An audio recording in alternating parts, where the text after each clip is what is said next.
जय जगन्नाथ। आपण मैंने निश्चित भाव में जो महाप्रभुंर मंदिर को आसी गोटे बेत धरिकी समस्ते आज्ञा आपणकर मुंड को निश्चित भाव में स्पर्श करेंगे। आपण भावी कौन ये रहस्य कौन कौन पर ये माड़ करा जाए सबू जगार आज्ञा मुंडिया करिया मत आशीर्वाद दि जाए। विभिन्न प्रकार देखिए बाहर को आप दक्षिण भारत में जी गोटे मुंडिया प्रणाम हो सारापर गोटे मुकुट अच्छी महाप्रभुंर मुकुट आपणकर ऊपर स्थापना करा जाए। विभिन्न प्रकार रामानंदींकर से भाव में अच्छी रामानंदीकर से भाव में अच्छी अन्य स्थान में से भाव में आशीर्वाद दि जाए। को भाव में किसी महाप्रभुंर वस्तु को आपण को स्पर्श करा जाए। ये कौन ये दीटा बेत धरिकी जहाँ प्रहार करार अर्थ कौन या द्वारा किसी कारण अच्छी ना से भाव में महाप्रभुंर समस्त प्रकार कार्यक्रम समस्त प्रकार नीतिकांति समस्त प्रकार जहाँ देखुं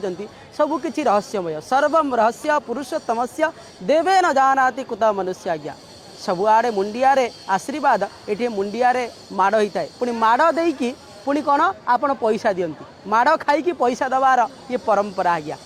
ये सबकि परंपरा स्वतंत्र भाव में जो बेत देखुना कहुए जाऊँली बेत ये साधारण बेत नुआ आज्ञा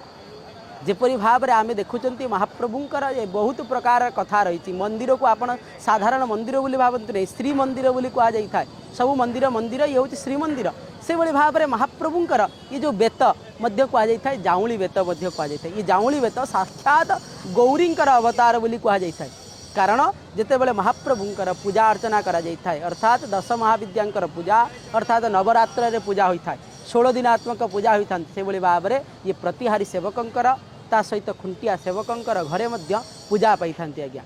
समस्त सेवकंकर घर में गौरी हिसाब से बेत को स्पर्श कर पूजा होता ये कौन पाई मारी आज्ञा तार मध्य स्वतंत्रता अच्छी आपड़ जितेबाला मंदिर को प्रवेश करेंगे निश्चित अनेक प्रकार भावना नहीं कि जाता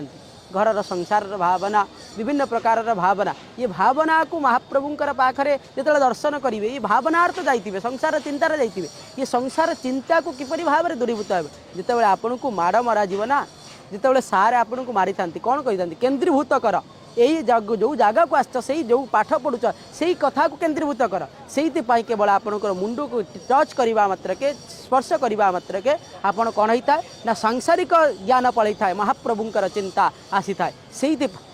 केवल जाऊँली बेत देखिए तार शब्द स्वतंत्र भाव में जिते प्रकार शब्द अच्छी जाऊँली बेतर स्वतंत्र भाव में शब्द अच्छी देखिए प्रतिहारी सेवक धरी संपूर्ण भाव में बाड़े जो तार शब्द हो ये शब्द माया को छड़े था आज्ञा सांसारिक माया छाड़ापी एक माड़ खाई था माड़ खाइबापर आशीर्वाद सदृश्य प्राप्ति होता है से दक्षिणा दी था ये महाप्रभु निजे जिते आसती आज्ञा से महाप्रभु रही जाती आज्ञा से आप देखिए पहंडी समय महाप्रभुंर मणिमा डाक हो आज्ञा खुंटिया सेवक महाप्रभु को डाकुवे से जाऊँली बेत को देखी जाऊँली बेत को शब्द करी कहीं महाप्रभु आपण महाप्रभु आज्ञा बाध्य हो जाती भक्तर भाव में आगू किपरि भाव में बढ़े यात्रा किपरि भाव में हम से जाऊँली बेत बाजिबा मात्र के माया छाड़ी जाए आम सांसारिक माया छाड़ी था भक्त आ महाप्रभु से भाव में भक्तर माया छाड़ी यात्रा को आगू बढ़े था गोटे भक्तर पाखे जब महाप्रभु रहीजे यात्रा किपरि भाव में आगू आउ समस्त भक्त किपरि भाव में महाप्रभु को दर्शन करेंगे से